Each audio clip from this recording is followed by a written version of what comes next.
Violent as a result of Kyle's confrontation with Jeremy, Sally and Adam talk about their feelings for one another. Jack confronts Jeremy at his home, Chance confides in Sharon, and Summer explodes at Phyllis on today's episode of The Young and the Restless. Kyle tells Summer at Jubba that Phyllis, Ashley, and Nikki pose a threat to the whole family. Summer isn't thrilled with her mother either, but she's had it with the constant turmoil that surrounds Diane. They should listen to both sides of the story before blaming her mom. Kyle feels doubtful that he can give Phyllis his undivided attention at the moment. Summer tells him to relax. Sally and Adam kiss passionately in Sally's suite before gently undressing each other and retiring to bed for some passionate making out and staring into each other's eyes.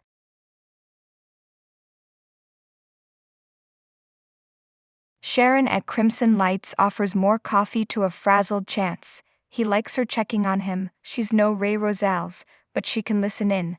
She knows he keeps his cards close to his chest. Chance is not ready to discuss anything just now. Sharon understands. He blurts, "It's over with Abby. We're getting a divorce."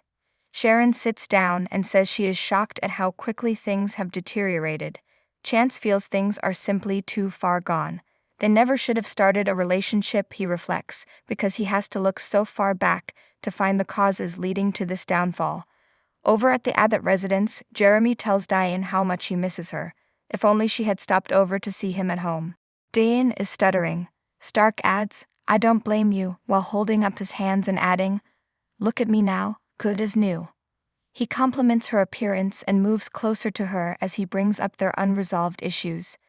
Diane is completely lost on this subject. "Sure you do," he assures her. At that moment, Jack entered and said, "Who's this?"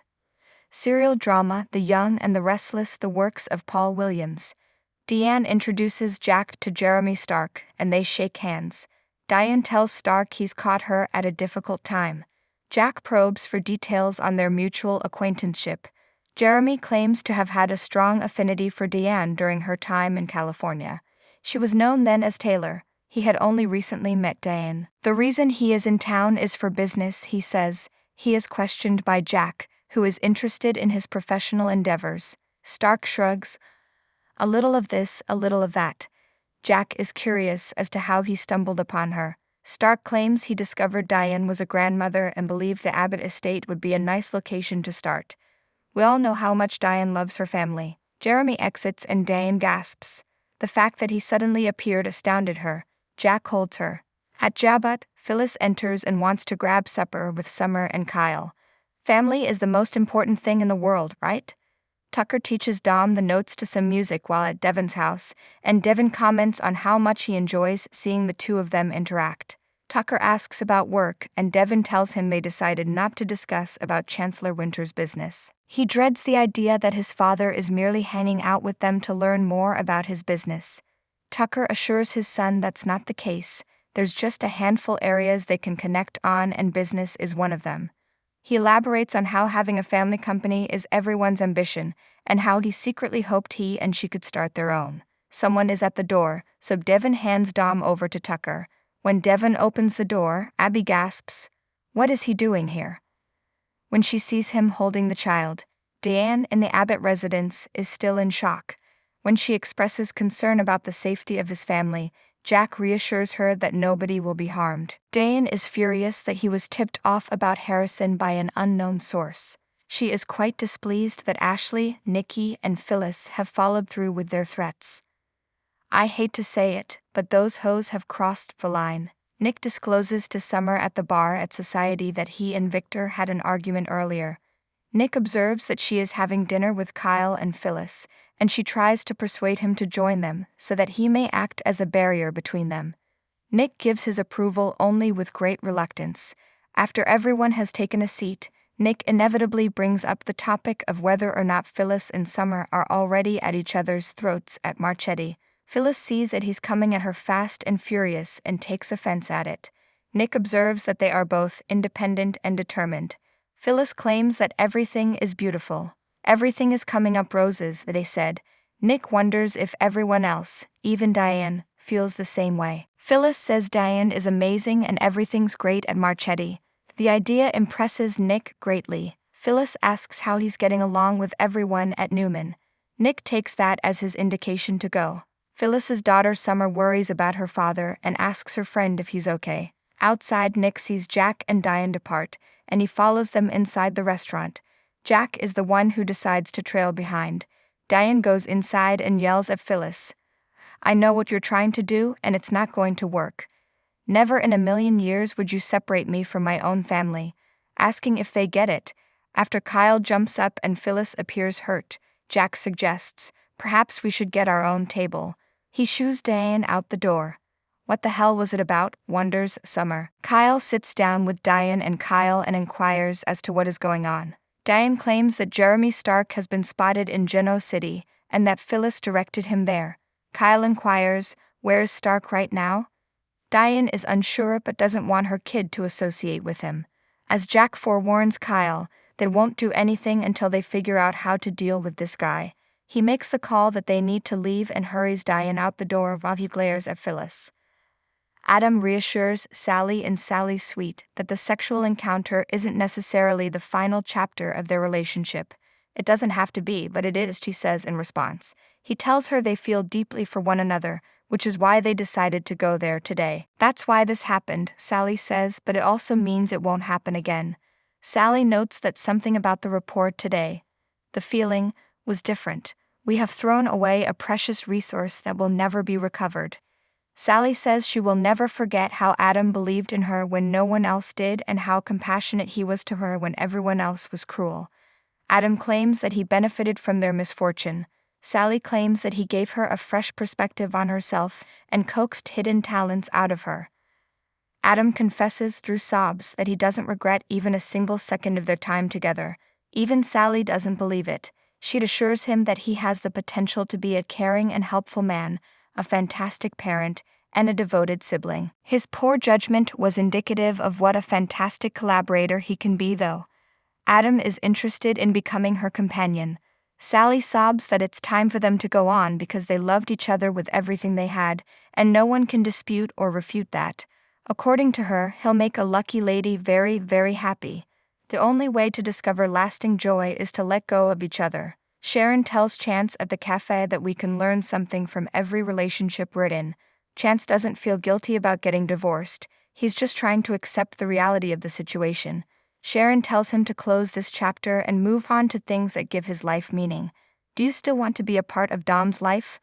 According to Chance, absolutely. "Sharon, the kid is so cute, that won't ever alter." Abby has taken Dom from Tucker, who has apologized and hoped for a peaceful resolution at Devon's house. He hopes to reassure her and her loved ones that he poses no danger. Although Abby has her doubts, it hasn't happened yet. Tucker admits his heart belongs to the boy and laments his inability to witness Devon's development. To have him back and to be in Dom's company at this time makes him feel really blessed. "This time around, I don't want to waste what feels like a blessing. I'd rather not miss out on anything else." After seeing Tucker off, Devon tells Abby he's sorry for assuming she'd be cool with his meeting Dom. Seeing him with the boy put Abby off, but she's coming around again. Despite the fact that he gives her the creeps, she can't bring herself to keep them apart, because he is Devon's father and Dom clearly adores him. Devon appreciates her presence. "Me too," Abby agrees. "Is she okay?" he inquires. Abby reports that Chance has requested a separation. She's trying to muster courage, but she knows that he has every right to be angry with her because she betrayed their vows. Adam, still in bed in Sally's suite, hoped things would turn out well. According to Sally, this is all that was ever meant to be. Together, they verify that their emotions are still genuine. According to Sally, it's okay if your feelings for someone shift. She makes an affectionate chin scratch. "I think we're going to make it." In the red light district, Chance admits to Sharon that her inquiry regarding Dom caught him off guard. When asked if they've talked about sharing parental responsibilities, she ponders whether or not they have. As far as Chance is concerned, everything is still too new. It wasn't a good match, but he still loves her. Sharon advises that they employ Devon as a go-between. "Yeah," Chance says grudgingly, "that's a concept." Suddenly, Victor walks in and locks eyes with Chance. Chance approaches Victor and says he's already spoken with Abby, and that the outcome isn't going to make him happy. After dismissing Chance, he leaves and is greeted by Victor and Sharon. Victor says that Abby is sad because of him. The harm that Chance had on her was substantial, the speaker said. Sharon suggests to Victor that there could be more going on than he is aware of.